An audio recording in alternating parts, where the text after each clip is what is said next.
that every global work starts from the community. That's where everything starts from. So today, Waqas is going, I have the honor to introduce Waqas to you all. He's going to be teaching you how to design and plan a community project. For years now, more than 8 years, Waqas has been leading an organization, and he has done lots of community project work and internationally. And also, we are currently working on a global health project together. Waqas is my classmate, and he has the skills and the experience that you need to learn what you need to learn. So I will encourage each and every one of you to pay attention. He's an amazing teacher, and I've seen him teach a lot of things. So please, you guys, I'm very excited to have him. But before I hand over the mic to him, oh, can you guys see me? Let me pin myself for a while. I'm going to pin Waqas and pin myself for a while so that you guys can see me. Oh, good. So, so you guys can see me, right? Yes. So by the way, I said that I'm going to make a few announcements to everyone that is here, and we're going to hand over the mic quickly to Waqas. So welcome everyone. If you come in, tell us your name and the country you're joining from. I can see Cameroon, Zambia, Gambia, Nigeria. Welcome everybody. Welcome, welcome, welcome. I'm excited. I'm getting familiar with your name. Some of you have had conversations with you on WhatsApp. I've seen your comments in the in our website and our course website. So it's amazing that I can recognize some names now. So it's beautiful. Thank you so much, everyone, for joining in. So quickly, we have a few announcements. Why is my slide not moving? Oh, good. So we've acknowledged everyone. Yeah. So the concept note assignment today is supposed to be the deadline. And we're not going to penalize anybody that submits late. So I will encourage every one of you to listen to what Waqas will help you in maybe having an idea of how you want to build your community project. That's one. Two is we have good news. We have expanded the projects. So your projects may not just be going to schools or teaching some adults. We want to give everyone an opportunity to have something to do. So I've forgotten what we shared exactly, but I think, let me look at our team page. Just give me a moment, everyone, so I can just read it out. It's going to be posted on the WhatsApp group so that you know what we've expanded your projects to look like. So first of all is, if you have an opportunity to go to a school, we know that schools are closing for the Easter break or for the holiday or for anything. So just in case you do not have an access to a school to do your project, remember we say it doesn't have to be a school. It can be children in your neighborhood. It can be your own child. It can be any child around you or an adult. So first of all, you can do the school outreach. Second option right now is that you can also teach any group of adults about body safety. So there is something called street talk in our organization. Street talk is going into the streets and having at least a 5-minute conversation with an adult on child body safety. That can also be your project. But then we are encouraging you in your project, for that to be your project, you have to talk to at least 20 adults with evidence. You can have a picture evidence, anything at all of the conversation you had with them on body safety, but you have to meet at least 20 adults. That's the second option. That's the third option, sorry. Then the last option is our Child Body Safety Academy. We have an exciting month internationally, all over the world. It's April. April is the Child Sexual Abuse Awareness Month all over the world. So, and we usually have a series of social media campaigns. So this year we're having our 20 days of awareness. So if you find out that you cannot do any of these projects that I mentioned, and because your project is compulsory for you to get a certificate of completion, we can allow you join our social media. Everyone is allowed to join the social media awareness. Everybody is encouraged to, but we can also allow that to be your project. So social media awareness for those 20 days can be your project. The rule is that you must tag Child Body Safety Academy and Speak Out Africa in your personal posts. For those 20 days, you have to do that. I hope that makes sense. I am going to put these things I said now in the WhatsApp, in the comment section. Olivia, please, can you copy these things I said? It's on our group page. Post it in the comment section so that people can see. If you're excited about the expansion of this project, please give me emojis in the comment section. Thank you. Okay. And with that, the other announcement I said earlier is please change your name. We noticed that some have not changed their name on the website. That means that whatever funny name you put there is what will be on your certificate. And if you don't want those names, we don't want people coming back say, I don't like the name on my certificate. Go and change it now. How to change it is go to your dashboard, go to the settings, click on it, and change the name on your profile. Don't come back or message me on WhatsApp and say, hey, you don't like the funny name on your certificate. It's going to be you that put that name yourself. And that's it. That's it. Okay, someone is raising up your hand. John Paul, quickly, can you do that quickly? Because I wanted to hand over this mic by 12:10. Do you have a quick question you can unmute yourself and ask? Just a quick question. Or wait till the end of the training. I'm going to repeat this announcement again and you can ask your question if it pertains what I just said. Okay, so quickly, guys, Waqas is a passionate education reformer and a social entrepreneur. And he's from Multan, I believe, and he's a scholar as well in our university. Where he's doing his master's at the moment. But then he has also led several initiatives, and currently he's the president of the Amnesty International, LUMS, and the director of LUMS. I think that means Lahore University of Management Sciences, right? He started an organization and has educated over 320 university students and has funded the education of 320 university students, established a vocational training school, and is empowering uneducated girls through skills development. You can read the bio yourself. I believe you all can see the screen, but I want to say something that is very, very important that I have learned from Waqas's life. So we started working on a project together for an international organization in Kenya. And one of the things that I love so much about Waqas is he was very instrumental. Waqas always has a tool for anything that we wanted to do, and he was always willing to share.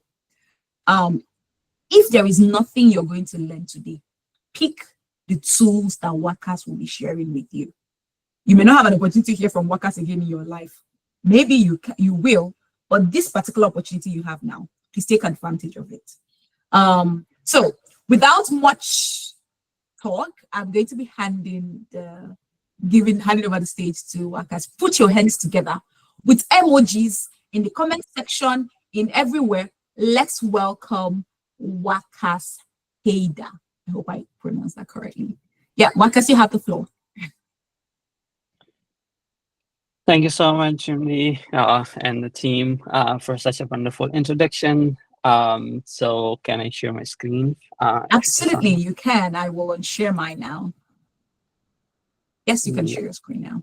Yeah, give me 1 second. Let me set things. You guys, until he starts talking, please keep welcoming him and let me be seeing the emojis and everything. Ooh, all right. Okay. Can you all see my screen now? Yes, we can see your screen. All right. Thank you so much, everyone, for joining in. But just before I start this workshop, I just want to do disclaimers, right? So first one is that I speak very fast, right? So at any moment you realize I am going very fast, just raise your hand, unmute yourself, and just say, hey, you're going so fast. Just speak slow so that we can understand. And second disclaimer is this is a very, you can say, extensive topic to cover in 1 hour. I'll try to cover as much as I can, but if we could not reach to the end of this workshop, Jimmy, I'm happy to have another workshop on this, but I want to make sure that you actually have an in-depth understanding of this whole thing. Third disclaimer, because this topic is very, very broad, and there are many lenses through which you can look at that. I have tried to cover 2 lenses. One is having the frameworks, other is how you can actually operationalize different things. But again, that's something that will be there. Fourth disclaimer, I know there are lots of disclaimer. I don't want it to just me be speaking to you guys and being the teacher and someone who is having all the knowledge and this and that. No, that's not how these workshops work. I would love you all to actually keep on participating as you are doing right now in the chat. and unmute yourself. If I ask a question, then do share. But definitely, in the interest of time, I may not be able to take so many questions, but still an answer. Sorry. So, but still, you can actually use the chat and try to respond to what is in the chat as well. So, with this, I think, Chimli, you actually stole the first icebreaker that I had, but still. So this is the agenda, right? So it is, we'll do one or two icebreakers. One of them is stolen by Chimli. Another one is, of course, I'll talk about planning for a community project. And then the second aspect of this workshop would be the designing a community project. And once I'm done, and if we have a time, right, so we'll do a short practice, but I can't promise that if we'll be able to do that or not. But and then we can have a question answer session. But still, if you have any questions that you think I should be addressing there, right, just unmute yourself, ask those questions. So the first icebreaker that I had, and then you all have already done that, but and I really wanted to know who you are, and I think so. Going through, I can easily tell, okay, someone that you guys are joining from different countries, different regions, different places, and have the diverse background. So thank you so much. Just one question that is missing that Jimmy forgot to ask. Thank you. I'll still have this icebreaker. Is the last one. What is one thing you expect to take away from this workshop? It, is there any expectations? Is there a skill that you want to learn? You can just write in the chat, or if someone wants to speak on the mic, please go ahead and speak. Is anyone's hands up?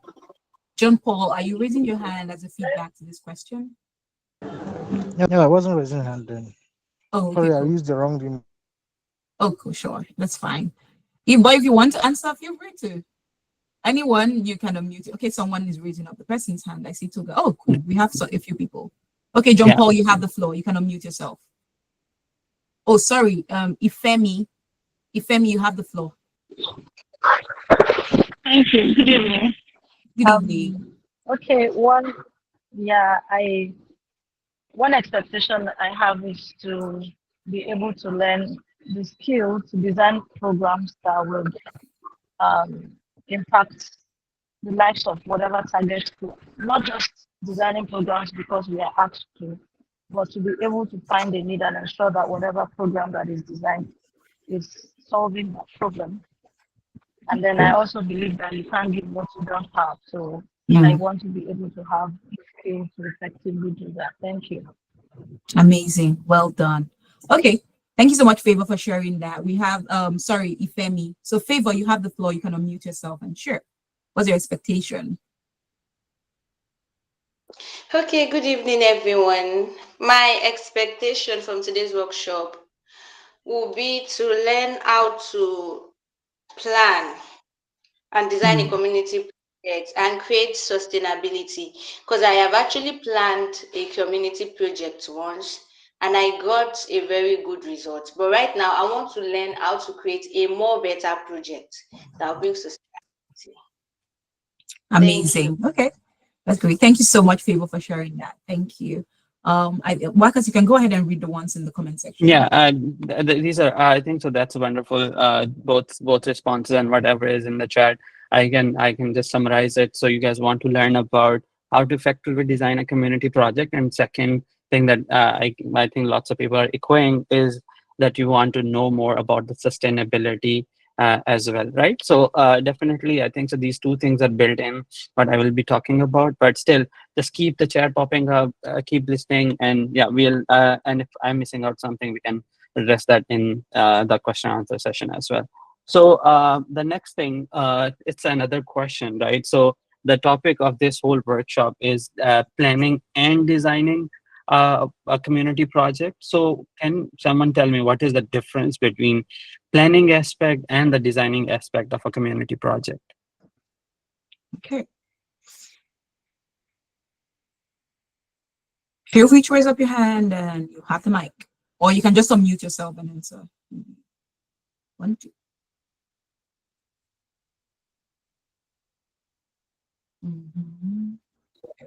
Okay, let me give it a try. Not because am I being heard?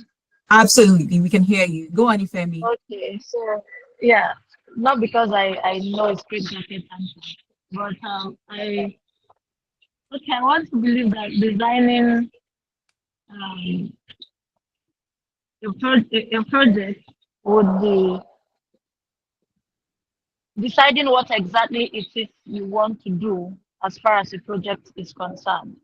Mm. Determining the problem you want to solve and then the things you want to do to solve that problem. Then planning would be um, putting things in place to actually achieve that program you have designed. Each aspect, what are you going to do to ensure that you realize each aspect of the program you have designed? Yeah, thank you. Great, That's thank you so much. Favor, I think you're raising up your hand. Go ahead. You have the floor. Okay, I would say planning is a prospective action, while designing is a real-time action. Okay, amazing. Okay, Waqas, you Yeah, go on. that's a both of these answers are wonderful, right? So you guys have clearly differentiated what is actually the difference between both of these terms. And I think so as far as the planning is concerned, right? So planning answers two very important things, two W's, right? W questions. The first one is what are we trying to do? What is a problem that we are trying to solve? And why I'm interested in solving that problem, right? So you can be interested in solving the problem because you might have experienced those problems by yourself. You might want to solve because you saw someone else actually being affected by those problems. So that is a high level thing, right? So you understand from a bigger picture, okay, this is a problem and this is why I want to share. The designing aspect is more about how we are going to solve this problem, how we are going to address this problem, right? So that's a very, I know there's a very thin line between both of these things, but again, whenever you will be actually launching, designing, planning, and designing the project, right?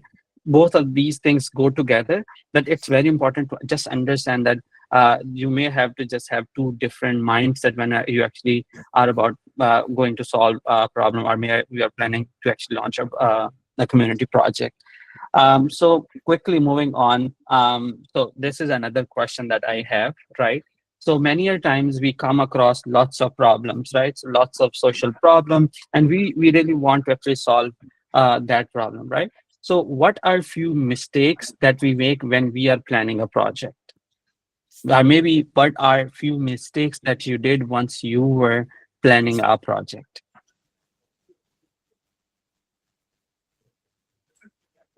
You want to go first? And Okay, yeah, Taiwo, your hands are up. Feel free. Okay, I think one of the mistakes that we make most times when we want to plan a project is not setting out our project objective clearly. So this might Say that again. affect this. I didn't get that. Okay, I think not setting our project objective clearly, like setting what we hope we aim to achieve with this project. So most Mhm. times we will not be able to measure the impact of that project when we do not even set out the objective of the project before executing such project. Amazing. So she said not being able to set objectives, yeah. and so you cannot measure the impact of that project. Amazing. Esther, you have the floor. Esther, go ahead and unmute yourself. You have the floor. Okay. We have someone else. Yes. Go ahead. So Okay. yes, Okay. Esther.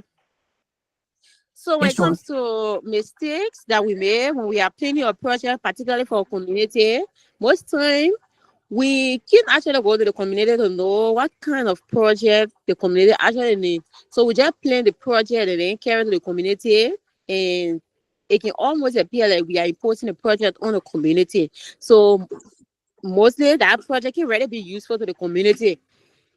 Yeah, we can just implement Mm, it, but if you really look at it, you can be like the community don't actually need that particular thing, but because we already planned it and that community was highlighted, we carry. Sometimes you find the community not even giving support, 100% support. And even if they do give that support, after that project has been implemented, you find out that the community is not maintaining the project the mm, way it should be maintained, because, yeah, it was not pre-discussed by the community to us to know exactly what they want.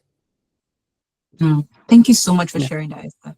I don't know if we can take everybody, but Yeah, so I think it's good if we take at least just two responses in the Yeah. interest of Just feel time. free to type in the comment section. Others can learn from it. Yeah, just it's good to just use the comment sections, right? So Esther and I have very wonderful pointers, right? So one, of course, that we don't set the objectives, what we actually want to achieve, no goals.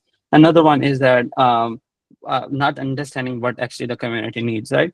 So the problems that personally I have faced, and I have seen other organizations do, the mistakes that they are doing. I have just listed three, but you can have as many as you want. So one of them is very important that I think Esther has just shared, that whenever we actually saw a problem, saw a social problem, saw a communal problem, our first instinct is to just go and just try to solve that problem. That's the first instincts we always have. And we want to, rather than understanding the problem at the core, understanding what are the root causes of that problem, we just want to solve that problem. So that is the first mistakes that most of the organizations do. The second one is we are very quick to make assumptions about that problem, right? For example, many a times, especially about our culture, right? The culture from the Pakistan or about different countries, right? People say, oh, they don't send girls to the school because they don't want to send those girls to school. That's not actually why the girls are not educated in certain countries, right? The problem can be something else. For example, the parents might not have all the resources, right? We have illiteracy just because parents have to make a choice between whether they want to feed their children or send them to the school. So again, rather than making assumptions, right? So we need to find another way to actually answer that question. So that is second big mistake that we do. Third one, of course, whenever we are actually planning and designing, right, a community project, we always think with a constrained mind. First of all, we think, okay, my organization doesn't have resources. I don't have personnel. I don't have money. I don't have people. I don't have this thing and that thing. And because we are so constrained, we are unable to actually think broadly. And these three mistakes are very grave. And because of that, you might not be able to either plan a very effective project, might not to even upscale the project. So if these are the mistakes, then what we can do, right? So the first thing is very important, that rather than just running to solve a problem, we should just pause for a moment, reflect, and try to understand what is the problem in the first place, right? Why this is a situation in which we are right now is happening, what are the root causes of that problem, rather than just jumping and trying to solve the problem at its face level, right? So that is first thing. Second, how can we solve making assumptions, right? So the thing is, you cannot solve a problem unless until you have talked to the stakeholders, right? So stakeholders are the people who are either affected or who affect the system, right? So if you haven't talked to the people, right, as Esther has mentioned, right, you might launch a project, right, but the community is not responsive to that project. And it might be because you never talked to them, you never took them on board, you never be responsive to what their needs are, right? So that's why it's very much important to talk to those stakeholders. Last thing, think freely, right? Initially, when you are designing the project and planning for a project, it's about opening your mind, right, to all the possibilities that you have. Once you have multiple options, then you can decide, hey, I have this constraint, and this is a very hardcore constraint. I can't actually go and remove this constraint as a whole, right? So then you can actually pick and choose things. Okay, this doesn't work, this doesn't work, this doesn't work. But actually removing all those ideas in the first place with the constraint thinking is not an ideal way to go about that. So these are three things, and with this, actually, we'll be moving forward. I think, and again, as I mentioned, if you have any questions, right, please feel free to raise your hand if that's a burning questions. Otherwise, we'll take all the questions at the end. Moving forward, so this is an important, there are multiple frameworks, right? So this is a framework, sorry, sorry.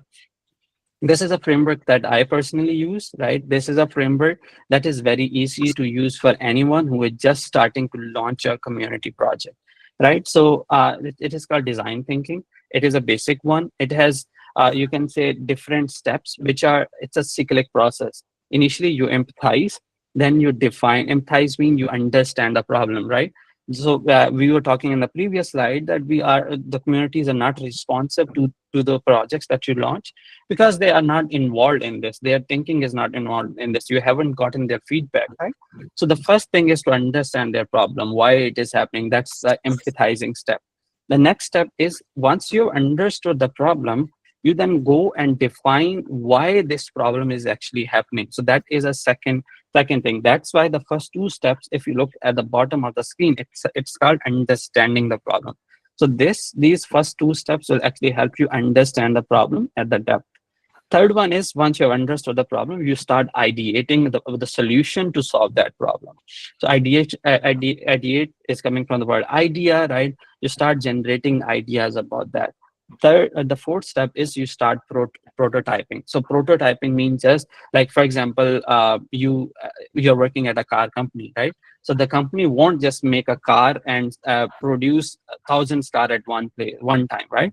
So what they will do, they'll actually make a prototype of the smaller car, right? They'll try to test in different conditions, and if it works, they'll actually go towards building up a massive car, the original car. And once that works, they actually start building up at a massive scale. So that is how they go about that.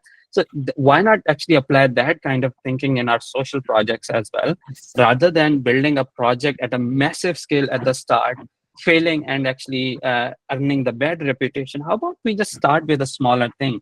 Start with a small project, launch it to a small community, maybe have a one workshop or something, right? And then test it in the small community, and then you reflect on that. If things are working, good. If not working, you actually you go back to the start. And if they're working, you can actually start implementing them at a larger scale. So if you see, there are lots of arrows which are going back and forth, right? It just means that if you fail at one step, right? By the way, failure is just learning, another word for learning. If you fail at one stage, just go back to previous step, think how can we improve that, and then just follow the same process. So that's the design thinking. I'll actually breaking this down into multiple steps. Again, if you are unable to understand anything, feel free to ask questions. So yeah, so now we are jumping into the project planning phase, right? So that's how we'll actually go about. First, I'll talk about project planning, and then I'll move towards the project design. So the first two steps are empathize and define, right? It is also called the need assessment in other frameworks. So what does this mean? This step actually, as I mentioned, is all about understanding the problem, why this problem is actually happening. So the first step in this would be to identify the problem, right? How can you identify the problem? Very simple. As I mentioned, you can experience that problem by yourself, or you can actually see someone experiencing that problem, or you see your whole community facing that problem. You can see your whole country facing that problem. So that's how it is, right? So in my example, for example, the organization that I'm running, right, Chirag-e-Noor Education. So that organization is working in providing access to education, right? So you might have heard. So how I identified that problem? Because I experienced it myself, right? There was a moment when my family was not able to afford the education, right? Out of my 8 family members, right, I'm the only one who got education, right? So that was the thing that I realized, that okay, my siblings couldn't study, right? So someone have to actually take up that role, that other people in my community doesn't lack the education, the facility to education, the access to education. So that is the first step to actually identify the problem. Once you have identified the problem, then you identify the important stakeholders. So stakeholders can be of multiple types, can be at multiple levels, but there are two important distinctions maybe for you, right? That can be like people who are affected by that problem. For example, in my case, right, the people who are affected, who are those people? These are the people from my village. These are people from the rural communities. These are people who don't have access to lots of resources. These might be the people who don't have employment. These might be the people who have multiple children. Again, as I mentioned, you can define these stakeholders, right, at your own peril. You can define them as you want, right? And then there are another category is the people who actually affect the system. So who are those people? It can be your team, right, who will affect these people.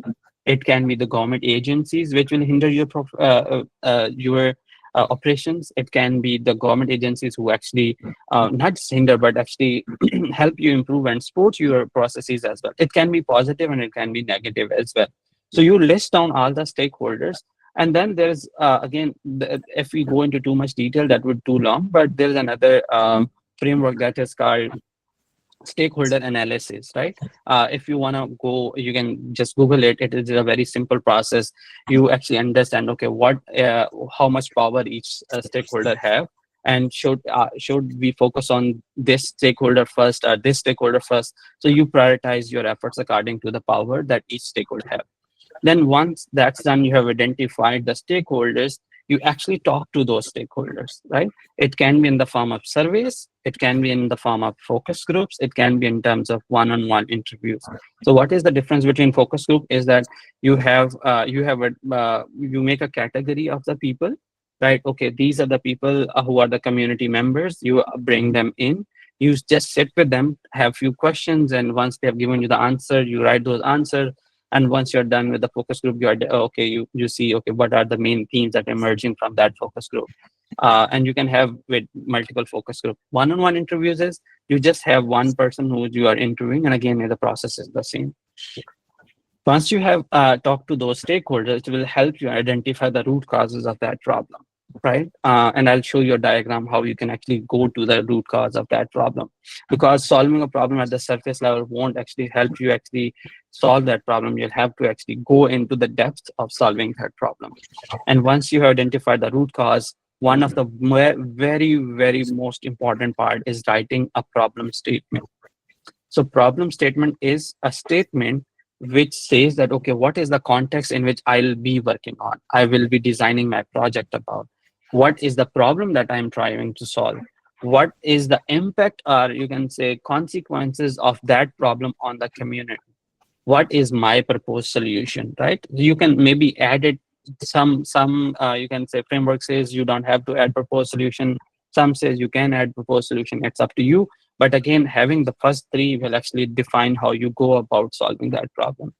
So one of the example is that I just wrote it, right? It's not the real, right? It says that in rural areas of Pakistan, right? So that is my context. 60% of the girls lack access to higher secondary education. So that is my, you can say the contexts are right? And due to which they face unemployment and are married early. So that is the implication or impact of that problem. Hence, it is important to provide or establish higher education institutions at an accessible distance from rural areas to increase the access, right? So in this, I have actually factored in all the four components which are actually mentioned here, right? So I'll pause here for, I'll pause on the next slide actually. So this is how you can actually go and reach the root cause of a problem, right? So first thing is you have identified the problem. Then you ask yourself, okay, what are the big causes of this problem, right? So for example, let's take the example of education, the access to education, right? Access to education, first cause could be the family is very big. Second cause could be family doesn't have lots of money. Third, maybe the schools are very far away, right? So that can be the three causes.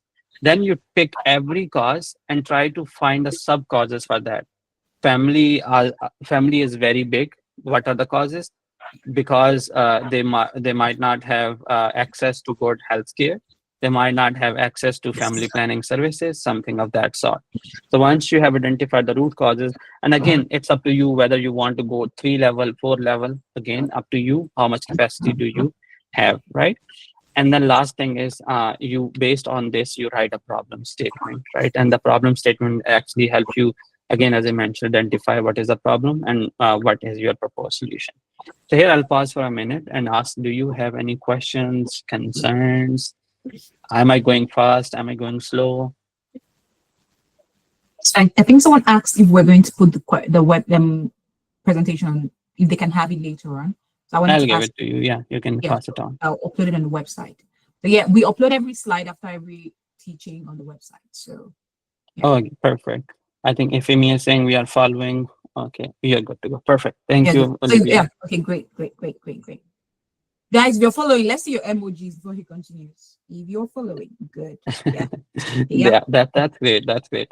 And then let's move. So that was a project planning, right? So I said that in the project planning phase, you ask yourself, what is the problem and why we are trying to solve that problem. So till this slide, we are done with that, right? So you'll see a color change, right? So let's move to the next part. That is project designing. Now we have understood the problem, right? We have identified the root causes and we know why we want to do that. So now the next problem is, okay, let's, if we have all these understanding, let's try to solve that problem. So the first step about that is to just have as many solutions as you can. So that would be the first, you can say, the step. So there are two very important things, the concepts, that how can you bring in ideas to the table. So the first one is brainwriting. Second one is brainstorming. Is there anyone who can tell me what is the difference between these two terms? What is brainwriting and what is brainstorming?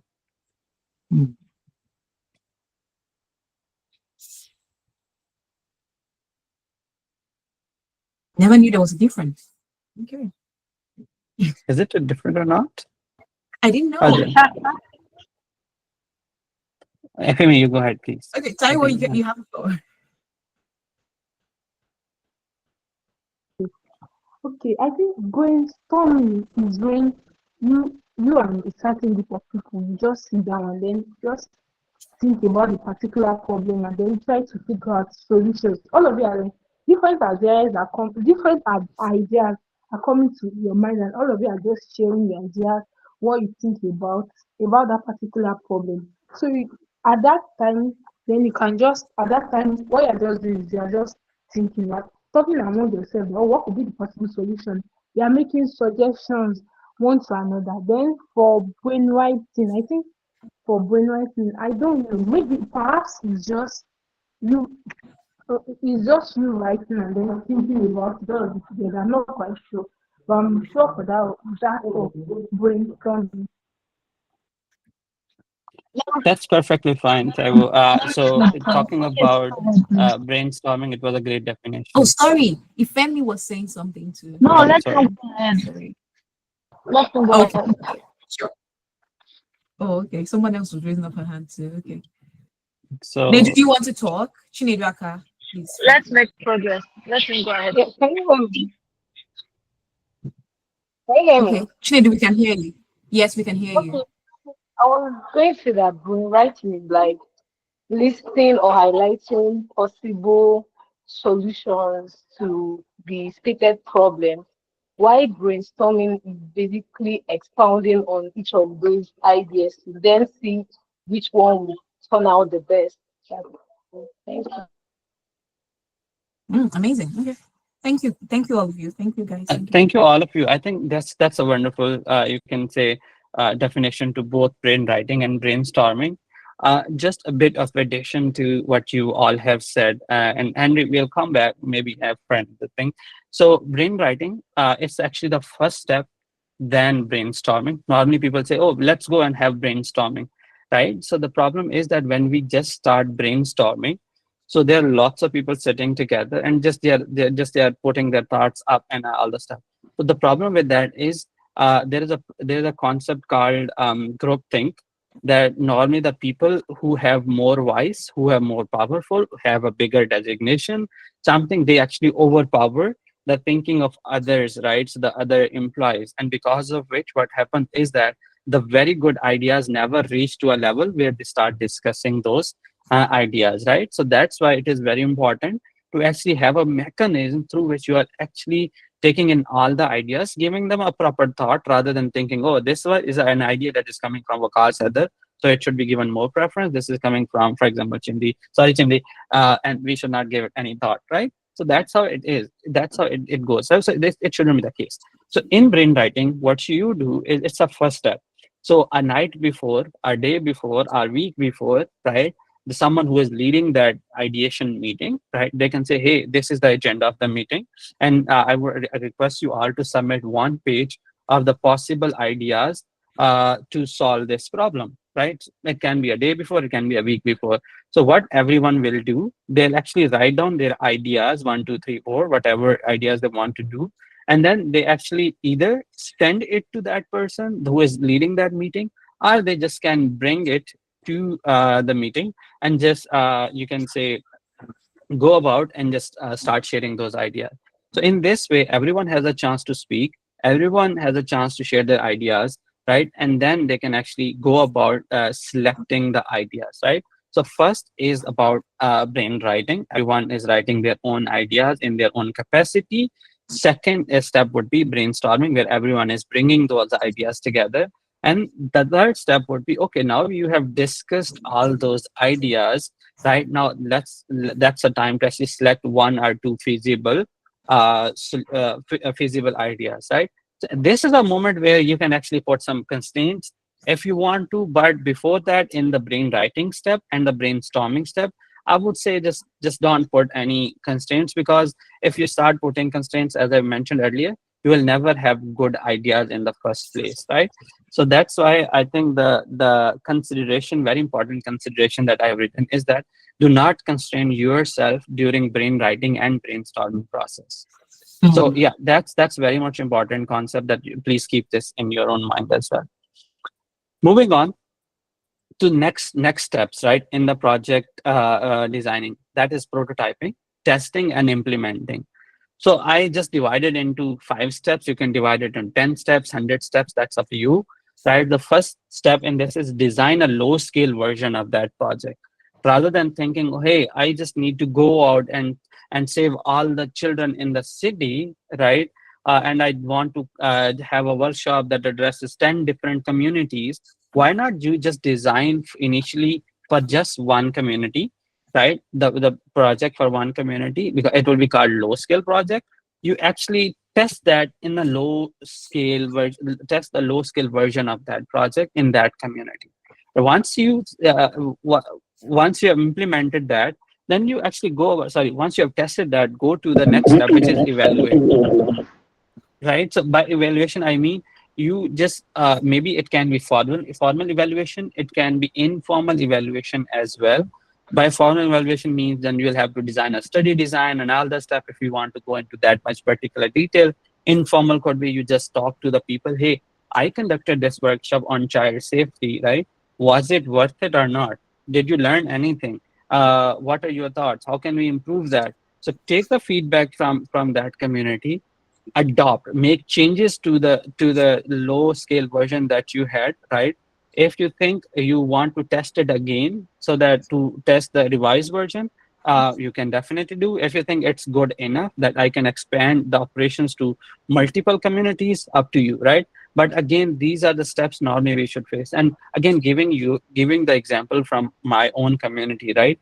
So when initially I started my own organization back in 2016, at that time we never had any resources. So what initially we did, we were just 3 people. So we designed a workshop that was on telling people that there are many careers that they can choose from.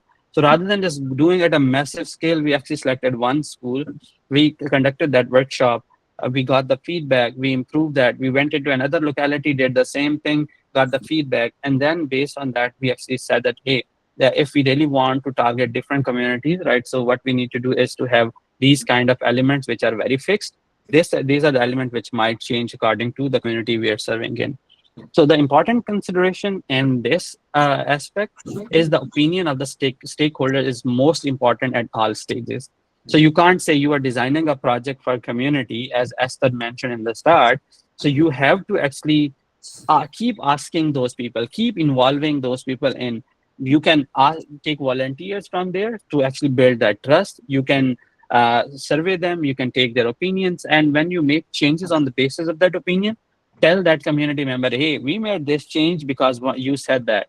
So what will happen, because you have actually given them the confidence, hey, because of you I changed this, so they'll be the advocate for you to actually end the change. And especially in the projects like which demands its mindset shift. For example, the kind of work that you that I think Chimdi is doing in terms of child safety, or you all are doing, right? It is about changing the mind, right? So if you don't involve these people, they'll always be the roadblocks for you all. Amadou, I hope I am pronouncing your name right. Do you have any question?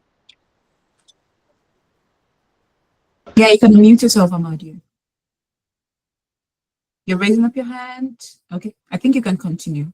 1, 2, 3. Okay. Now I have this rule. Yeah.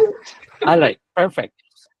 So now you have made your plan, and I think so. If I remember correctly, Taiwo said that mostly people don't have any objectives, right? They don't set objective, and because they don't set objective, they can't evaluate their performance. They can't evaluate their progress as well. That's why I have this slide as well. Initially, maybe for the start, at the start of the project, for maybe a year, you might not have any. You might not have a space to set the goals because you are learning, right? So you are just doing things and just going out, just putting your hands into the problem and all the stuff. So I think Amadio is having an internet challenge.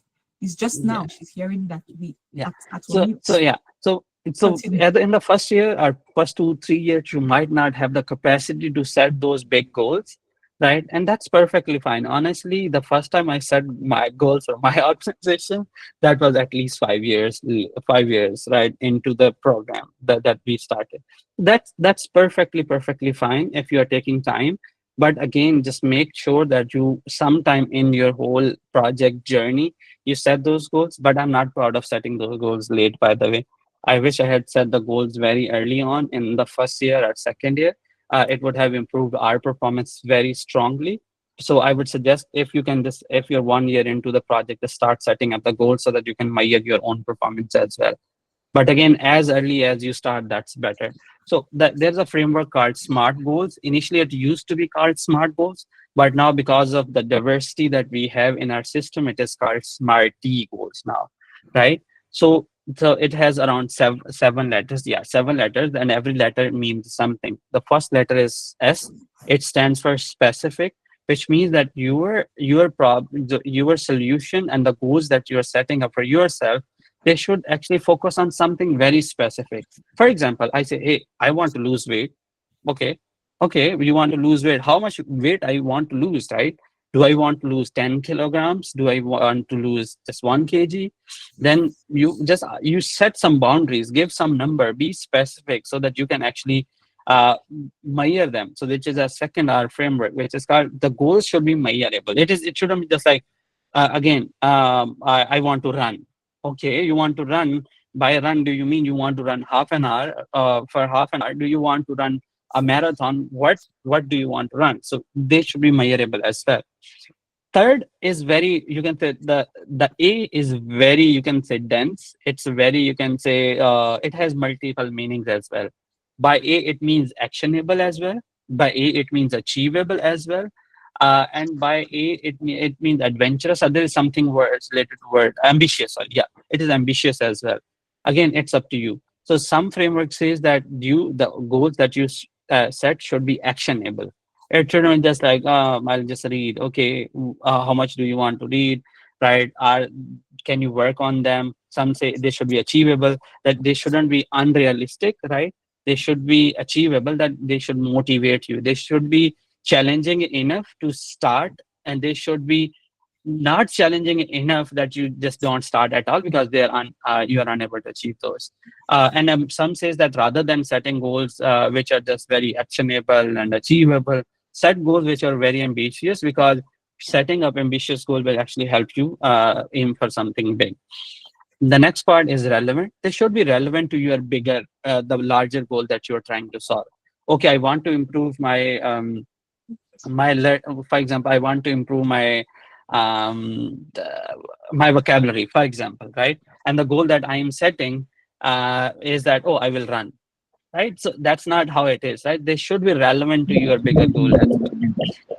The next part is time bound. Give yourself some time as well, rather than saying I'll just run 10 miles, right? Okay, 10 miles. Okay, rather than saying I want to run a marathon.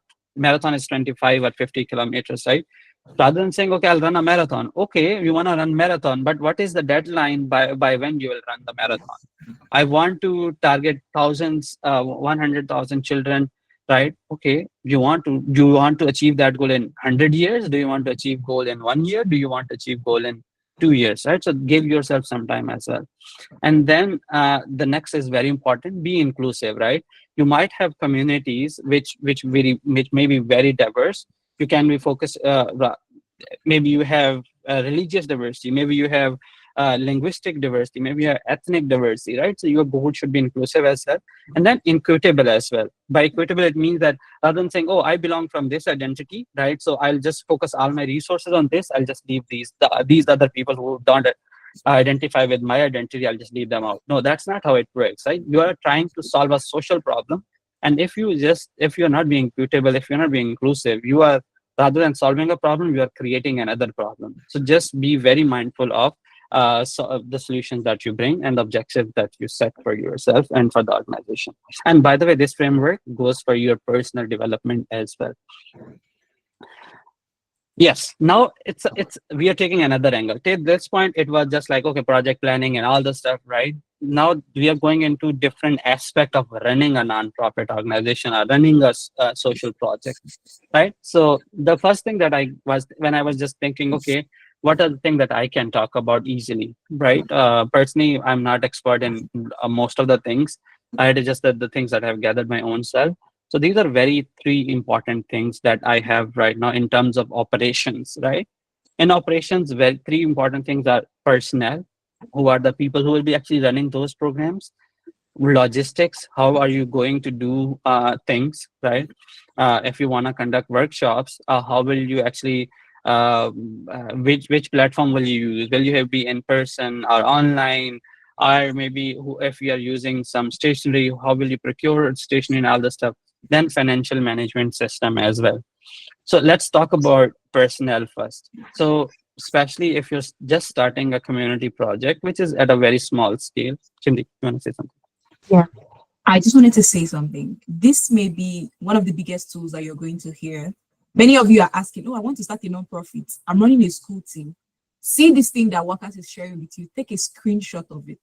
If you want to start a program, anything you want to do here, please take a picture of this. These tools he's sharing right now will help you. I didn't have this thing when I was starting, so I did trial and error as someone starting a nonprofit 5 years ago. And seeing so many of you that are starting out things you want to do now, this can help you a lot. So I just wanted to highlight that. Please continue. Thank you so much. And by the way, Chindi, we might need 15 extra minutes. So I Please hope take your people time. can- If you, Yeah. it's going to be recorded. If we're not respecting your time, please feel free to go. It's going to be recorded and it's going to be posted on the website. The reason we have to finish is this is so important. It's something that you may not get anywhere. So please, if you can stay, I crave your indulgence. Please do stay. Thank you. Perfect. Thank you so much, Chindi. So yeah. So let's talk about personnel. So if you're just starting a project, which is maybe you're just starting, and before I dwell into this, let me tell you one story, and so that it'll make things very easy for you all to understand. As I mentioned at the start, that I'm a first generation college student. No one in my family got education. We never had the resources to education. So in this perspective, think that 10 years ago, when I was starting an organization, I didn't have any resource. Honestly, not even a single penny that I can take out of my stipend that I was getting from my university, right? So I just was earning enough that I can sustain myself. At that time, I started this, right? So, and since then, my organization is a volunteer-based organization. After 10 years, we started paying the stipend. I'm not talking about salary, the stipend to my team members who are working with me for past 7, 8, 9 years, right? And the stipend, if I just give you a number, is just $30 a month, right? Which is very less in terms of what they are capable of, what they are actually doing. So it is very much important that again, there will be a shortage of resources. Nonprofits, smaller projects always work in the scarcity. So okay, now let's go into the depth of personnel. So the first question you should ask yourself: do you want to make this an organization volunteer based, or you want to have the paid team members on the board, right? So so good thing about volunteers is that you never have to pay the volunteers, right? You just, of course, you give them something to keep them motivated, right? You need to actually arrange lunches or something of that sort, which is not that costly for them, Okay, that's great. And again, in return, they are doing the services and all the stuff, right? But the main challenge with the volunteerism is that volunteers, okay, you're not giving them salary, so you can't hold them accountable for anything, right? At any day they can say, hey, I need to leave, I need to just focus on something else. So then what, right? So you don't have anyone to actually take that role instantly, and this has happened with me, right? So our graphic designer, right, so for example, we never had one graphic designer. Every time someone come, they go, right? So because of that reason, for a very longer period, for the first 6 years, we never had someone to actually give a brand identity to my organization, right? That is a problem with the volunteerism. Benefit that they work for free. Then the paid members, right? So the paid members are the people that who are getting salary or who are getting stipend. A good thing about them is that you can hold them accountable, right? So we are giving our team members stipend so that we can actually hold them accountable for the time and effort, and we can ask them, hey, we are giving you this stipend, right? At least do this much for us, right? So that's how you can hold them accountable. Con, it's money, right? So you already don't have resources and you have to pay these team members as well. It's all about money, right? So you may not have the resource to take out. You might want to focus on something very important, right? Doing the project rather than paying your team member, right? So that is one thing. Having a local team versus an external team member. Benefit with the local team, they understand the problem at its depth. They have all the roots, right? They know which pain point to actually press to solve that problem. They know everything. They know which leader to talk to make sure that these sessions are happening in a safe place, right? They know that which leader you should talk to who will actually make sure that then influence the community, right? That's a good thing. Maybe the challenge, especially the challenge with that, is if you're working in a low income capacity, so you might not be able to find a very educated team members. Again, a problem that I am personally facing, right? So I'm from a very small village in Pakistan, right? So I have a whole school running in my village, but I think for first 2.5 years we were unable to find a teacher who can come and teach in our school, right? So that was the biggest problem. That was the biggest challenge. The most education in my village who had was me, and I was either studying, either I was just working in another you can say community and with another organization, something. I was never home, right? So there was no one to actually teach. So that's a problem with the local communities. With external team members, the first thing is that okay, they might be educated, right? So they can bring lots of exposure to the village, exposure to that place. But the problem with that is they might not have in-depth understanding. They might not relate to that problem as much as they can. So again, the thing is how you actually strike balance between your external and internal team member.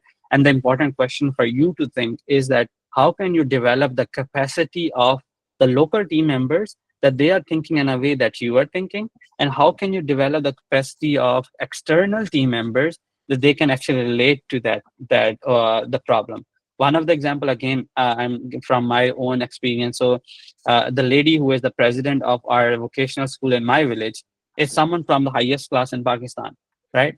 But the thing is that she invested so much into this whole village. She was invested so much into the problem that I think now she knows better about my village than me, right? So that's how it is. You might need to find these kind of personnel for that. Jimmy, can you hear me properly? Oh, Absolutely. okay, perfect. And then the next thing is that okay, you have volunteers, you have team members. How do you want to keep them engaged? How will you motivate them? Because honestly, I'll be very honest with you, the kind of problems that you are going to tackle, the community projects, these are not the problem will change in a day, right? You will put the effort, you will face the challenges from the community, you will face the constraints from the community. So in the face of when you are not able to see the light, right? So how are you going to motivate yourself and that your team as well?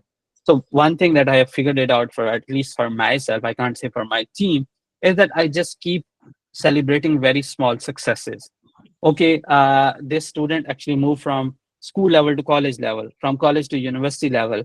Okay, it's a grade 1 student who actually achieved 96%, for example.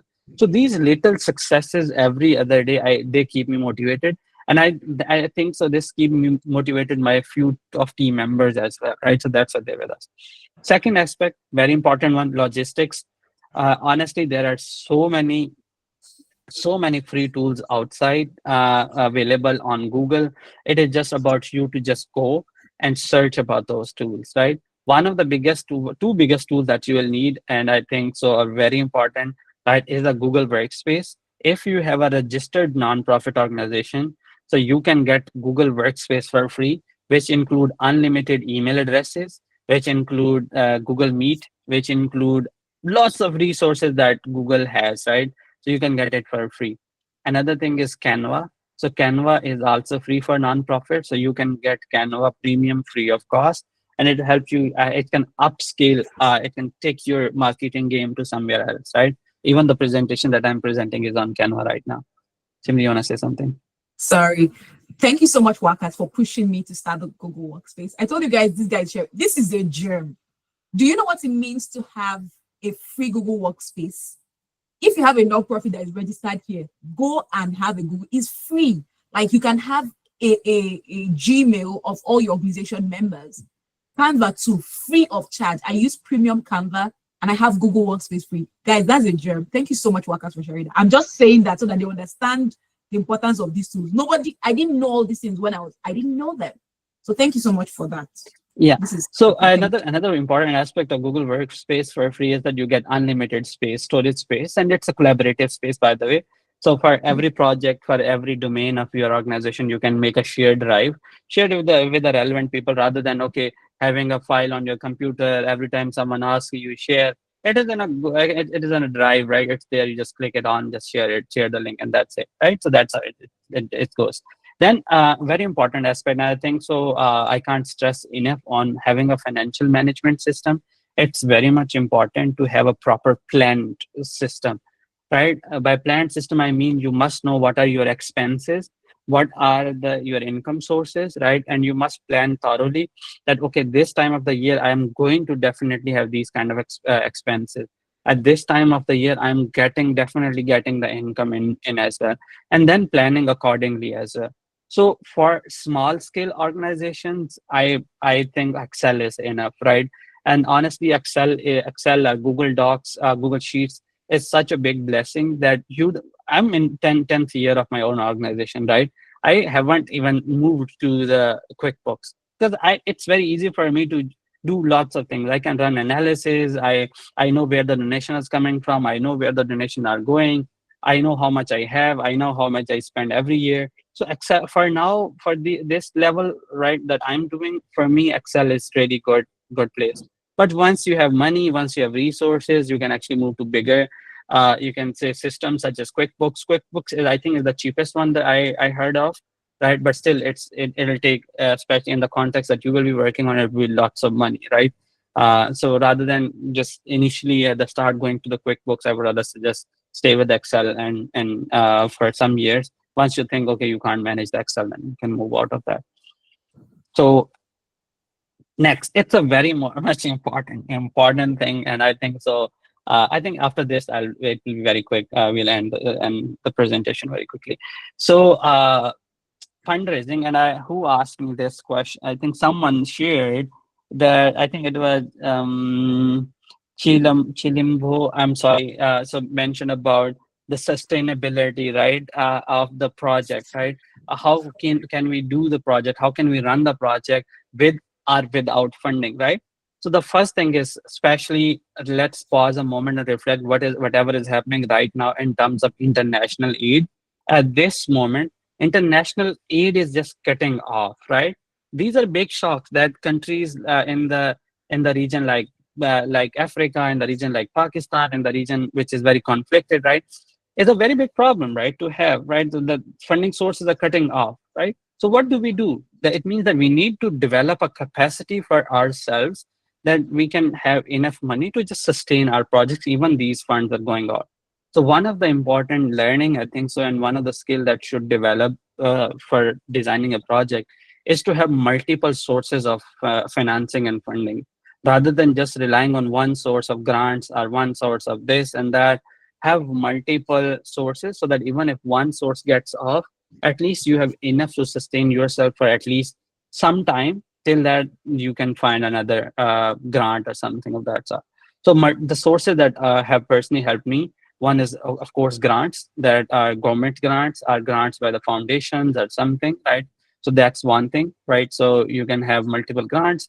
Another important aspect is that every for-profit organization is legally bound to have corporate social responsibility, right? So they many times have funds available that most of the nonprofits can go and access them. But again, for that reason, you'll have to have good marketing, because if businesses actually wants you to give them something in return, and that is marketing that they are actually doing the CSR with you, because again, they want to gain the soft image as well, right? So that's very much important. CSR again is a for-profit companies always have lots of funds that they have to spend legally for the uplifting of the communities, right? So you can look at different websites. Another one is individual donations. So my organization is solely running for now on individual donations, right? It is just like, for example, Chimdi is my friend. I'll go to Chimdi. I'll talk to her. Hey, Chimdi, I'm running this whole project. This is awesome project. This is the impact. Would you like to commit X amount of money per month, right? And I know that that's how you can do. This is regular donations. Then you can also have individual donations which are non-recurring, which means that they are not regular. So you can just have donations one time as well. And honestly, I get lots of one-time donations as well. Endowments is just like you have lots of money, right? So you gather lots of money rather than actually putting all the money on expenses. You invest that money somewhere, and that is legally acceptable, and you don't have to worry about that. Even if you have a non-profit status, you can invest that money, and from the profit that you are getting from the investment, you can actually channel your expenses. And honestly, most of the especially the religious institutions, for example, mosques, churches, right? They have and even education institutions, they have big endowments. And because of that, they are able to sustain their operations, right? So it's a very important concept to have. Then in sponsorships, right? You are having an event, for example, this is an academy that you are right now having, right? These are sessions. So you can ask for sponsored from for-profit organization, for other non-profit organizations, for smaller projects, so they can contribute some money towards the expenses of this whole project. And another thing, rather than asking other for money, why not develop a capacity, develop a product within your system, right? That you are selling that project to product to earn. For example, let me give you one example. You guys are working on child safety, right? I think from child safety, because of legal reasons, you might not earn money, but let's talk about the survivors of gender-based violence, right? So what you can do is that make a space for those the survivors of gender-based violence, give them the basic, you can say, things through which they can make a product. For example, give them the plastic so they can make bags out of that plastic. Just giving example, raw example. And you sell those products, give some to the survivors, and also save some for the operations of your company as well. I can give you example. I'm running a vocational training school in my village. So in the initial years, we were just giving training. How what we have done? We have launched our own clothing brand. It's called Gira. So we asked those girls to stitch the clothes. We sell those clothes online. We give those girls back as well, and also we have something saved for our operations as well. And we are trying to scale this up. It's a very small project right now, but I'm sure if we put enough effort, we'll be able to actually turn this into a full running, you can say, earning source for ourselves as well. What platform you can use? Honestly, since 2016, I'm just using social media. I use WhatsApp. I use Twitter. I use not LinkedIn. I use Facebook, right, to fundraise. And now I use Instagram as well. These are four things that I use to fundraise. And honestly, I have raised $161,000 in past 7-8 years just through these four platforms. Another source that different companies use is email marketing. They use their website as well, so you can have that thing. What kind of content you should promote? Have a very, very strong storytelling. If you don't have a storytelling, then unfortunately you are losing a lot on that. Have powerful images, and honestly, here by powerful images, I don't mean at all that you put images of the people in a miserable condition. I don't mean them at all. If you go to our social media page and you just visit, you will see that we are working for 10 years and you won't see a single picture of a girl there. Max we use our hands, right? Or max we use their picture from the backside, right? because we don't want to portray their misery, right? We just want to give them a powerful imagery of what they're actually doing. And honestly, I will be very honest, the nonprofits that are working in global south, right, what they do, just come show off. People are struggling, right? So they don't have food and they take pictures while eating. Yeah, that doesn't mean, personally, I hate that thing. Have impact numbers, right? It is very much important that you give people some numbers. Hey, in the past 10 years, we have been able to support 321 students, right? But again, if your number is low, then have a powerful narrative, and then talk about the progress as well. Yeah. And next one is most important, stakeholders management. As I mentioned, if you have identified those stakeholders, you need to keep them engaged, and you need to show them the impact of their donations as well. Right? Hey, you donated 10 rupees, 10, for example, 10,000 Pakistani rupees, right? This is what we did with those 10,000 rupees. And honestly, one good habit, though it takes lots of my time, but that I personally do, because I'm the one who still fundraise for my organization, and I'll share one learning from that. So is that whenever I raise funds, I have paid a student fee. I take the voucher of that student, I share it back with that, right, with individually with all the donors. So it has helped me develop such a credibility. Now people say that, hey, just please stop sending us the you can say the paid vouchers, right, because we know you're spending that.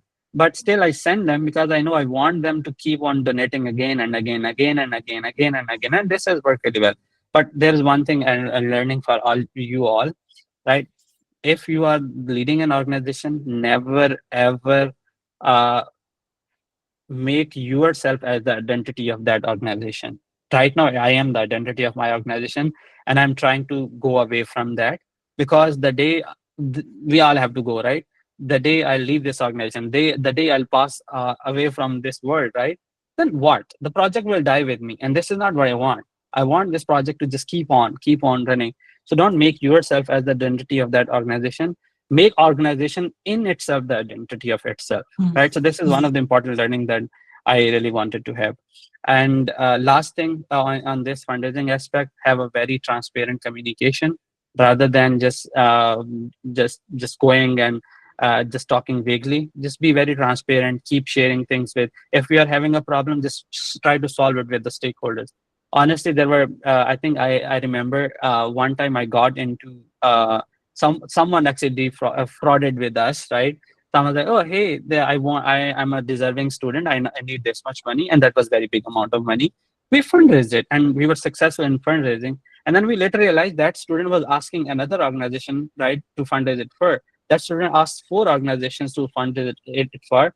And one of the very important donor of my organization reached out to me. He's like, I saw this case for 3 other organizations.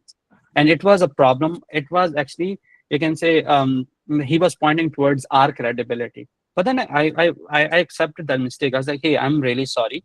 That was mistake on our part. We don't collaborate with other organizations. And and now I have come across, we'll never send this money to those. So, and we talked it through. So be very transparent in your communication. It's okay if you face a problem, just admit it, and then people understand it, right? So none of us is perfect, right? So that's something that I have learned over the years. Important consideration, fundraising is a slow process and will take time to pick up the pace, right?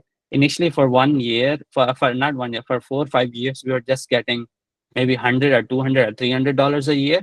But now I think if we get 200, 300 in a week, honestly, right? So this is a very slow process.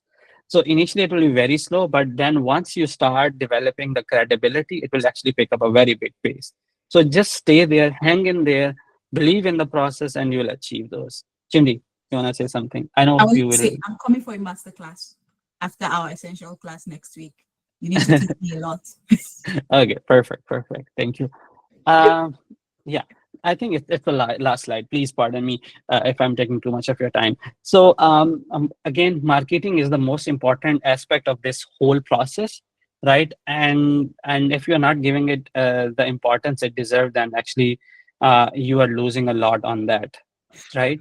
So, and again, as I mentioned, I've given you the example that the thing that we struggled and we are still struggling is to having a dedicated person for the marketing.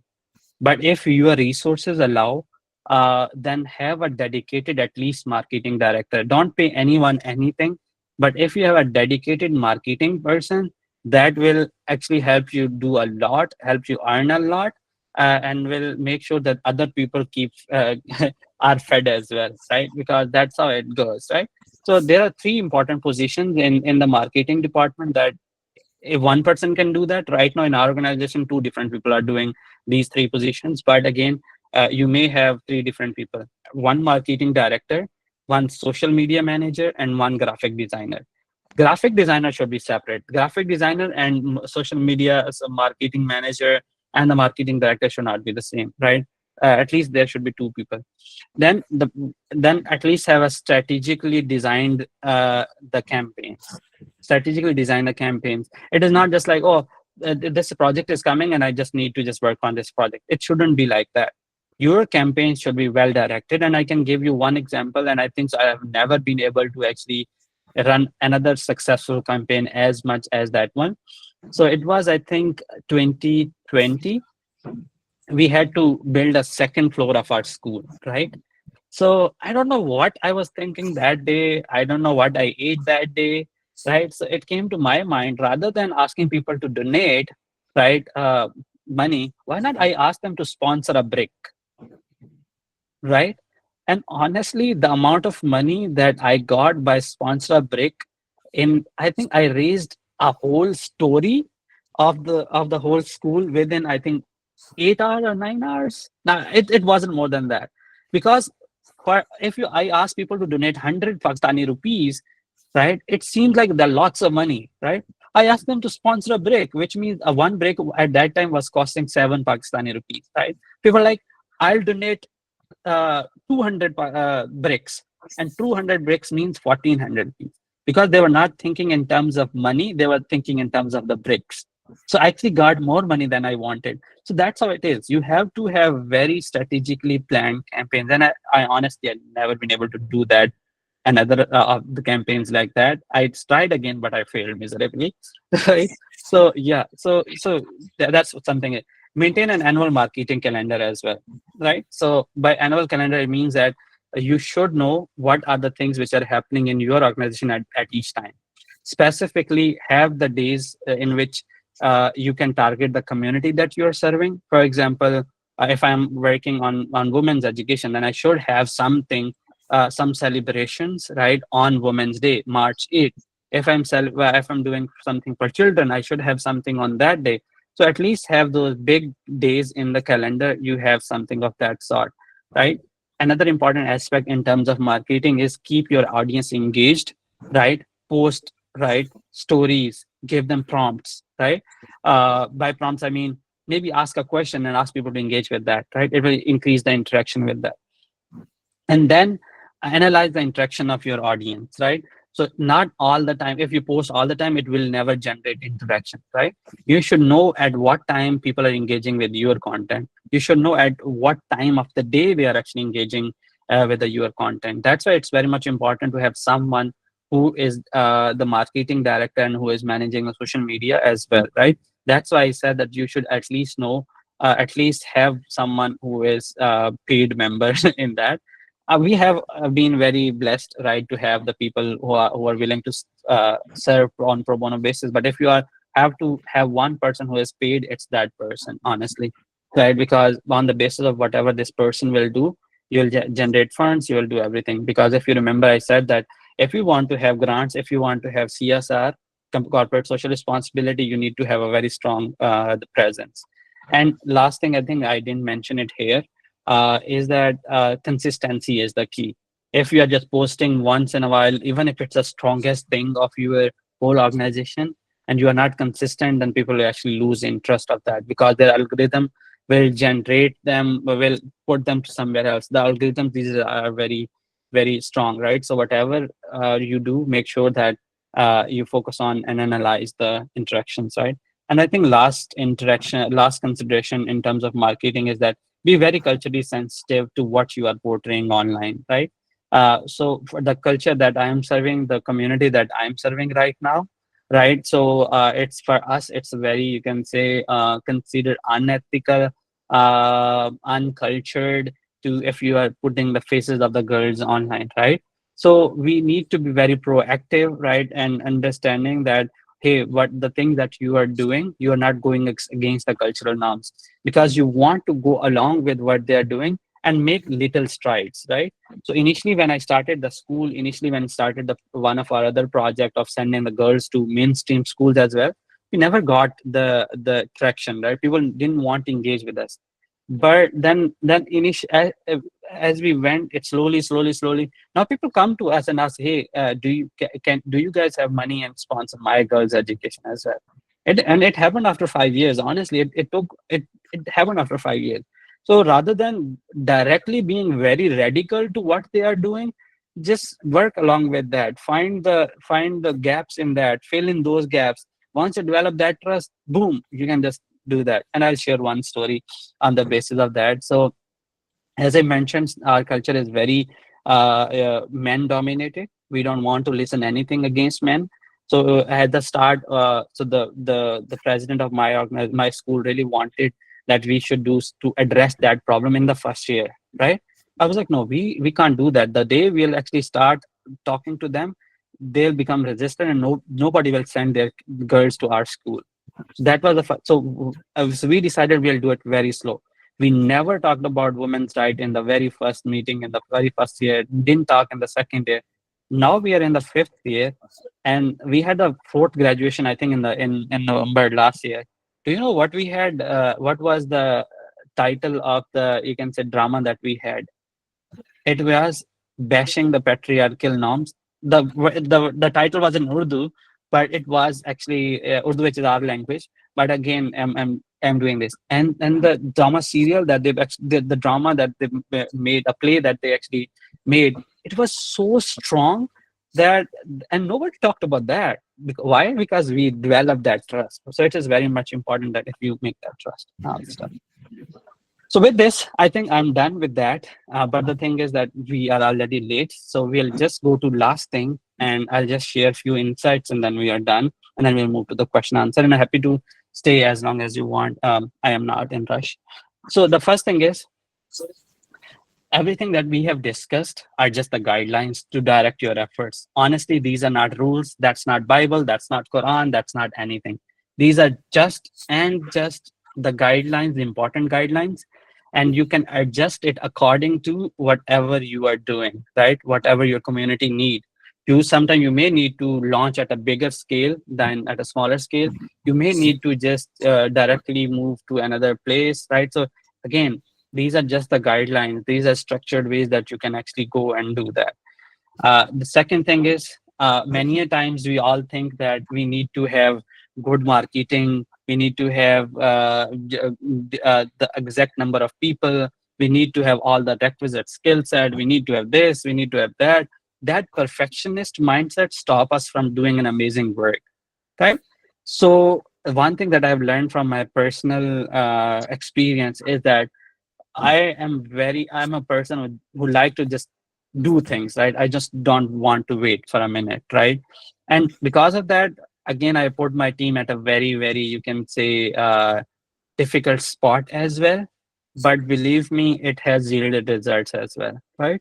So sometimes you just start and learn as you go. Honestly, all the projects that we have right now, we have 5 projects, and all of them were started because I was just sitting. I was like, let's do this thing, right? So just start, and you will actually start learning. But again, once you reach at a certain level, you can't do that because you need to get permission from your board of directors and all the stuff. But at a smaller level, this is right. So yeah. Next one. Social problems are very complicated. So rather than putting individual effort, focus on the collective impact, right? By collective impact, it's a big term. This is a term that is being used in nonprofit strategic management. For example, let's take the problem of the child safety, right? It is a very complex problem. It is not just like a problem that you can just go and solve. It is a problem of education. It is a problem of unemployment. It is also problem of you can say gender norms. It is also problem of lots of other things. So if you are the organization which is just working on child safety, that it means you want someone from the education sector to work with you so that you can design effective programs. You want someone who has a sociology degree in terms of gender norms. They can work with you to help you mitigate those things as well. So that's why, rather than, I know the nonprofits are very do not have lots of resources. They are scarce in resources, and they're always competing for the resources. But I think so now it's a time for us to think from a bigger lens rather than thinking just own organization, my own ego, my own publicity, my own things. Let's come together and solve these problems together. So that is what this point means. As I mentioned earlier, the social problems are very complex, right? It took them hundreds and thousands of years to actually come to the places that where we are right in. That didn't generate in a day, and that's why they'll never go in a day, right? So the progress will be slow. So don't get disheartened. Put your head down and keep moving, right? Don't be radical in your approach, right? Start slow, build slow, start building up the capacity of the individual. And honestly, there will be a day when you'll see the things will accelerate in your own life as well. But at least it has happened in my life, right? So there was a time when nobody was sending their girls to school, right? For the first 3 years, we had to actually go to every house, ask them to send their girls to our school, right? But now we have to reject the admissions because, hey, we don't have the capacity to take this many. So there will be a day, right? So don't worry about that. The progress will always be slow. Just put your heads on. Just keep moving, keep moving, keep moving. That's something that you have to do. Last thing, seek professional help. By this mean there are two different aspects. One is by professional help, I mean that, hey, if you are stuck at a problem, talk to someone who has been doing this kind of work for a long time. Ask for their advice, right? If you get stuck somewhere legally, right? So these problems, you will definitely get into lots of trouble sometime, right? If you get into the resistance coming from the community, talk to someone who is doing these kind of projects. There's another aspect to this as well, and that is very less talked about in our communities, and that is that because these problems are complex, you will not be having lots of successes, so you might feel bogged down in mentally. So if it's okay to just go out and ask for mental health counseling as well. It's okay. I know there are lots of stigma attached to that, but if you go talk to someone, seek some guidance, that will actually improve your mental health. Because if you're not feeling mentally healthy and you are doing this kind of work for the community, you are hurting more than you are helping them, right? So that's what it is. And I think so with this, we are done. And Eid Mubarak to those who are celebrating. Easter is also coming, so I don't know how to wish Easter, but happy Easter as well. And yeah, thank you for listening. And yeah, question and answers. Please, you guys, I'm supposed to be seeing emojis. Exactly. That's it. I'm deeply grateful, Waqas. Like the things I've learned from today. I'm sure you guys, thank you so much, Waqas. I don't want to say so much, but thank you so much for sharing your tools, for sharing your experience, sharing your wisdom. And the stories you've shared, I didn't even know you've done all of these things. I think I just got to know more about you in this conversation, and I'm truly humbled. And thank you so much for honoring our invitation. So we're going to take questions, guys. He And wanted to if do you a can, practice.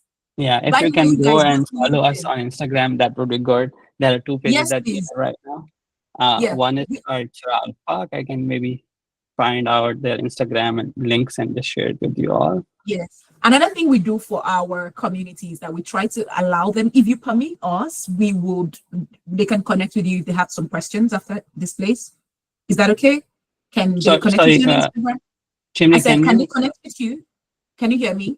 they can connect me with me on LinkedIn. I'll be happy to address. Great, guys. So his name is the same name anywhere. Go to Waqas Haider on LinkedIn, on Instagram. Ask him specific questions. Please post your LinkedIn, Instagram here. They can follow the page, learn more about what his organization is doing, and ask your questions. You guys, we are giving you an international put my access. Instagram and LinkedIn as well. And I keep on talking about the work that I do. And especially in terms of fundraising, you can follow and you may see what the things I do when I fundraise, right? So that can be. Yeah. You You go. guys, That's my please Instagram. don't That's sleep on my... this international connection, please. Thank you so much, Waqas. I don't know if people have questions. Okay, I see hands raised. We're going to be taking, because of time, people are going to rewatch this, so we don't want it too long. because of time, we're going to be very specific. The first 5 people, we're going to take your questions together, and then he's going to ask. So first 5 people to raise their hands are the only people who are taking the questions. I see Favor's hands. I see Martina. Who else? So we have 2 hands up. If I count to 5, then that's it. Then we know we are taking only those 2 questions. Okay, we have 3 hands now. Any other person? 1. We have 4 hands now. 1 more hand, and we're done. Any other person? 1, 2. Oh, okay, that's it. We're done. The people that their hands are up, it's okay. 6. Okay, so you have, that's it. No one should raise their hands again. Thank you. Okay, so you can drop, if you have more questions, drop in the comment section. We'll attend to that later. So please go ahead, Martina. You have 10 seconds to ask your questions. You can unmute yourself. And we take all the question Waqas, and then No, one by one. Let's go one by one. I forget the questions. I could write. Okay, let's go one by one. It's just because of time. Okay, so Martina, you can ask. Oh, Martina left the meeting. Okay, cool. Favor or Joy, you have the floor. Okay, thank you so much, Waka, for this wonderful session. My question is that, can you please, not like question, it's like a request. So can you please give me practical tips on how to handle a case whereby the stakeholders, especially the community members, are not ready to be a part of the project? I don't know if my question is clear. So what you can do to engage the stakeholders, right? Yes. So again, I honestly don't know your conditions, but it will be a general answer. And maybe if you want more, we can sometime talk more, right? So that's perfectly fine. But my answer to that would be, as I have mentioned, not always. You will have people and all the stakeholders will on board. There will be some people who will be very resistant to what you are trying to do. So, and in these conditions like this, the first thing that you should do is to find some, at least one person who can advocate for you, right? At least one person. And by advocate, I mean the person can talk to the community, the person has a reputation in the community, or the person actually knows someone who has the opinion that will influence people. And I can give you the example. So because I have a big family, honestly, right? And and they have spent their whole life in the village. So when I was about to start, the first person I went to was my own brother, right? And because my brother has some connection in the same village, right? My father used to have a tea stall, right? So lots of people. They went on and talked to the members in the community. And my these days, one of my, I think my second brother actually from the top, right? He is the one who actually goes to every house in the village and makes sure and asks them, hey, we are launching this project, you better come to our project. So that's how you go about, right? Rather than you pushing up, especially if you're an external stakeholder, if you're someone who is coming outside that community and launching that project, it would be better to find someone who can actually advocate for you. Thank you. Okay, Chinedu, you are next on the queue. You have the floor. Favor, I hope that answered your question. If it did, put a thumbs up in the comment section. So Chinedu, you have the floor. Yes, we can. Okay, Yes, we can. My question is, for my project, it's not really like in a community. Let's say community because it's like urban area with similar people with similar occupations and all, and their schools littered around everywhere. But the particular school I'm interested in that is like a bit close to where I reside, and I noticed that children of that neighborhood they also attend that school. So my question is, how do I engage the stakeholders? Because this project is like a very short period, so I don't think there is necessarily any time to go to them, get feedback on maybe the said problem before then I engage them on the project. I don't know if you get my point. So how do I engage the stakeholders, or how do I even find who the stakeholders are? Because it's not like a community per se, it's like a school in an area where teenagers attend. But then how do I find the stakeholders and or identify is the right word, how do I identify stakeholders, and how do I engage them concerning the project I have? Thank you. Yeah, thank you so much. I think so. That make all the sense. Sometimes if you're just launching a project, it's important to just think, okay, who are my stakeholders? I think the exercise that I was about to do, right? So it had that question, and which was about to push you towards identifying the stakeholders. So what I will do, Chinidu, is that I'll send that the document that I created to Chimdi, and she can sorry, he can share it in the WhatsApp group that you guys have. Yes, that Right? would be great. And That would be do great. that So we can exercise do on the your task own. in the WhatsApp. Yeah, that's good. Yeah, you can do that on your own, and it will help you. And it has everything, because I designed it in a way that if you follow that, you may be uh, doing a project planning for something. So yeah. That'll be good. Thank you so much, Waqas. So Nedu, I will be sharing the tool on WhatsApp. So everyone, we will just, it's just going to be, it's not a project or a task that we are requiring you to submit, so to say, but it is for those that want it for their benefit. So if, as soon as Waqas shares the practice, is what he wanted to practice with us on this live class, but I'll put it on the WhatsApp just for us to engage. If you need a feedback, maybe I could invite him on the WhatsApp group to give a little feedback. Maybe if that's his time permits, because I know he's very busy. And Waqas is not, he's not doing anything for the next 2 days, you guys. Waqas is having fun. Okay. I'm celebrating Eid, right? So I'm not doing I anything. know, you guys. Waqas is I've celebrating just Eid. He's sent you very the file in the WhatsApp group, by the way. okay. Sorry, Kasu. Okay, you have the floor. Kasu, you have the floor, please. Kasu, we can see you on video. Go ahead and unmute yourself and ask your question.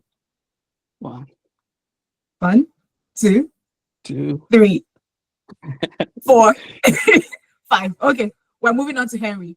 Henry, please, your question. Henry, can you unmute yourself? Henry, can you hear us? 1, 2, 3, 4, 5. Okay, Henry unmuted. Nice. Okay, Good we can evening. hear you. Okay, my name is Henry Colley, and I'm speaking from West Africa, Liberia. All right, my question have to do with the community engagement, because like when it comes to a problem statement, sometimes you develop a problem and it does not interest the stakeholders in your community or in your country. But what if the stage wherein you establish or develop a problem statement wherein you have seen within your environment, and then the stakeholders honor the statement, and you go through to find a solution and you propose it to the community, and the community dwellers don't see it necessary, to engage into it. So what are steps that you can take in order to attract them to that particular problem statement? That's honestly a wonderful question, and that's not to take anything from the previous question, but this is such an important question to ask, that how can we engage them in the first place? So, Andy, the first aspect is there. I think so. No one should write the problem statement before talking to the stakeholders and going to the root of that problem, right? I'll give you the one example, right, and then we can actually discuss your question as well. For example, we say that education is very much important, right?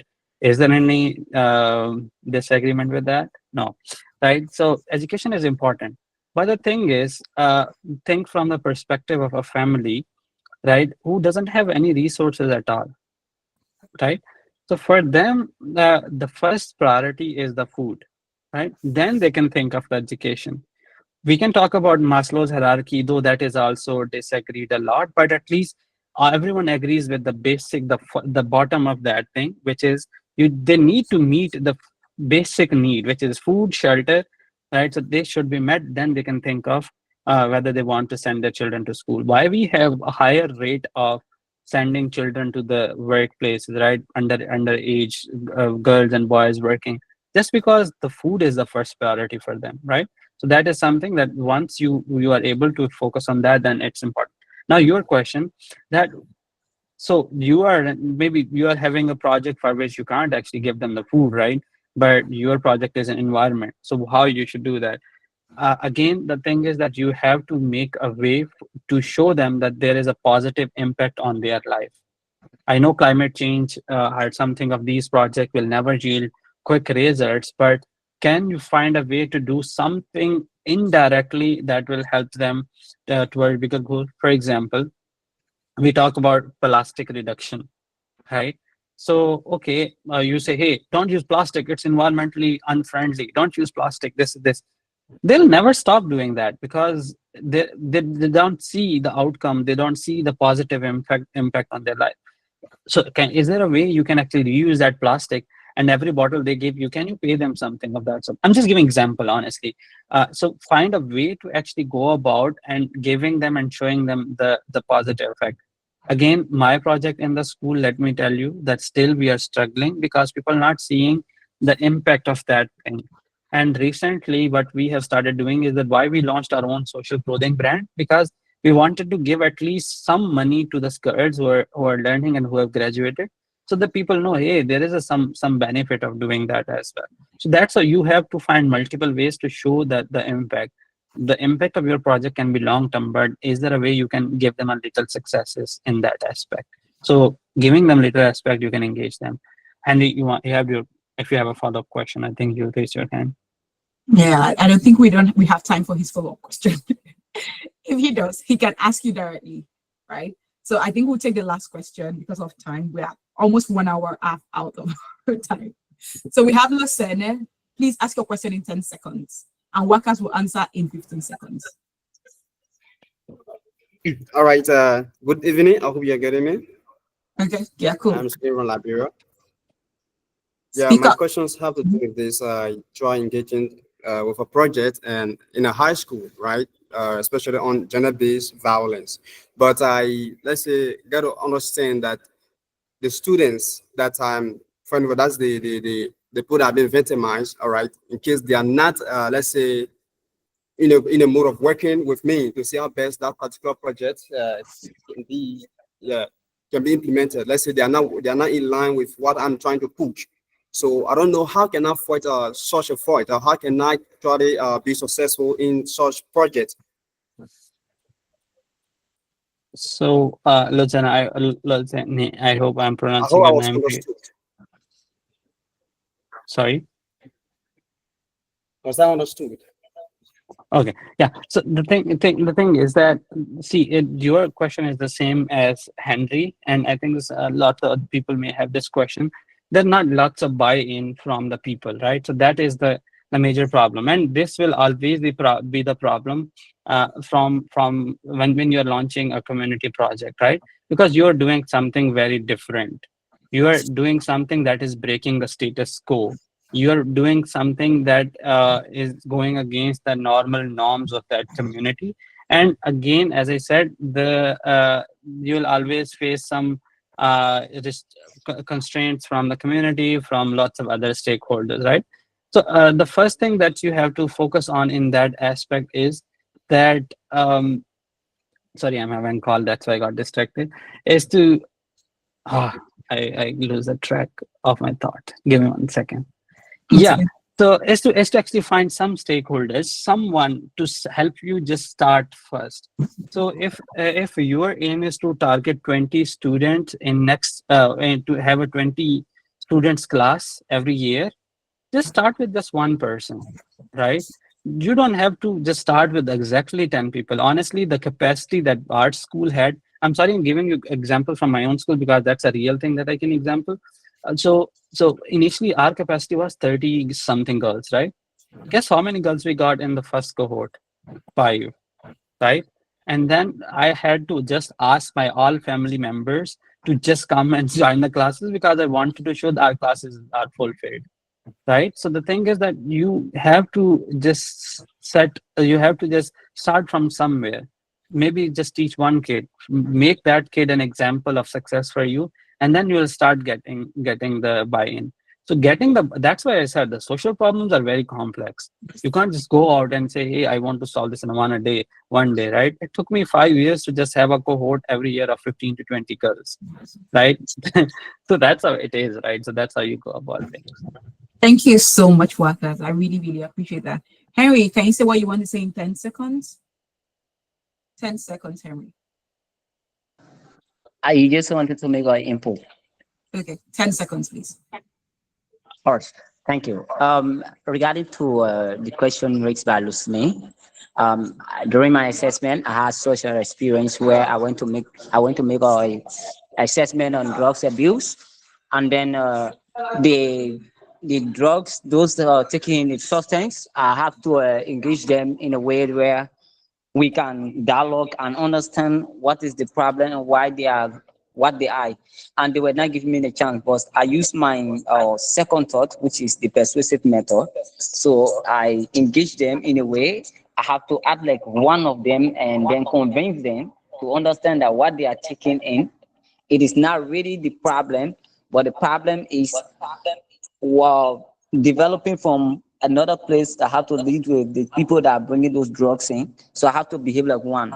So I use my persuasive method one way or the other to capture them.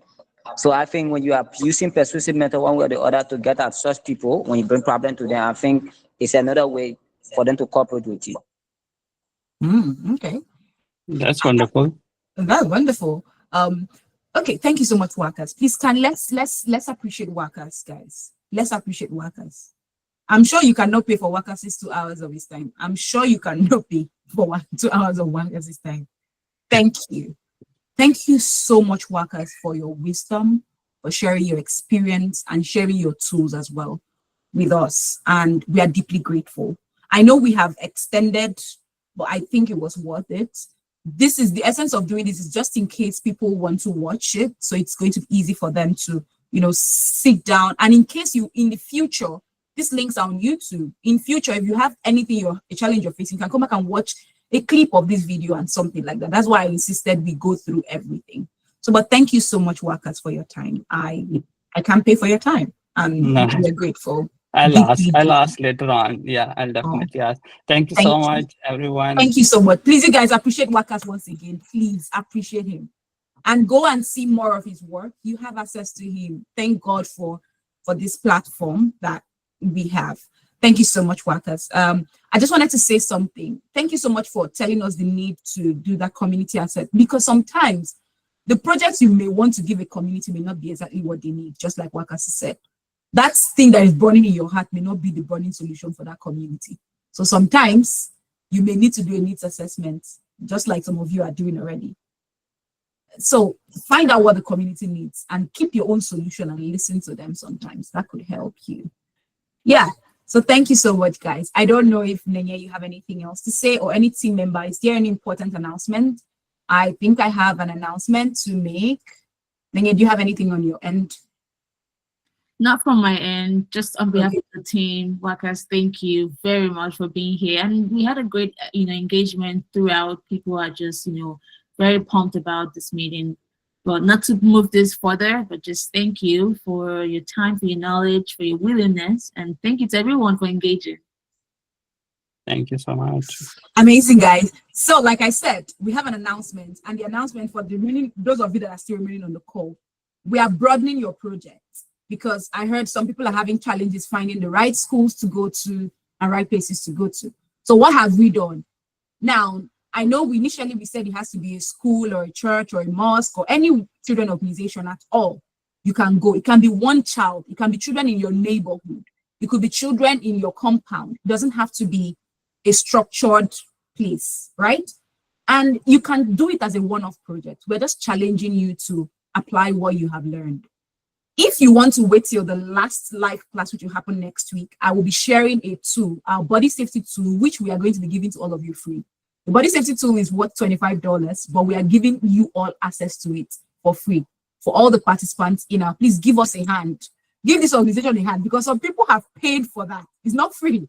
Some other organizations have partnered with us to give you an opportunity to have that tool for free. So next week, we will give you access and the code to download our body safety kits for free. So some of you that are going to schools consistently after now, you have that tool with you for life. And you can always use it to design the work you're doing with your children, right? And you can also teach any group of adults. We shared one of our cohort members from cohort 1 yesterday Her own outreach was with a school. She continued after her project, and her own outreach was the PTA meeting of a school she knew. So it could be adults. Then you can do a street talk. Our street talk is something we do in our organization where we come out as a team and we have 5 minutes conversation with any adult we see on the street. But if it's going to be your project, then you must talk to at least 20 adults with evidence if you are allowed to. Then lastly is you can join our, sorry, there was supposed to be number 4 there. You join our 20 days awareness. Now, 20 days awareness, you can join. In fact, we're going to encourage every member of this second cohort to join the 20 days of awareness. But if you want to join that as your project, you must post for those 20 days on your social media account, and you must tag Speak Out for Children and Child Body Safety Academy for those 20 days, if that is your project. And you're going to show us evidence of you posting for those 20 days.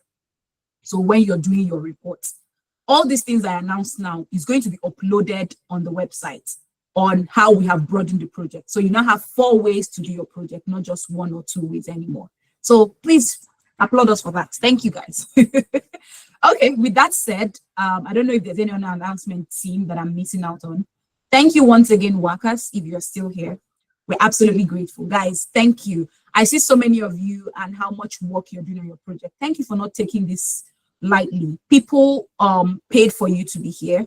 The scholarship you got was not free of charge. People paid because every single thing you are enjoying, people pay for it. The human resource, the tools, the services, people paid for it. So thank you for those of you that are not taking this program for granted. By the end of 6 weeks, you would have been a full-fledged with your certificates, because like I said, everyone is getting a certificate after this, child body safety advocate. So we're excited for you, and I hope you are excited and proud of yourself. 1 more live class, and you are left to 3 weeks of doing your project and completing all your modules. And we are super, super excited for you.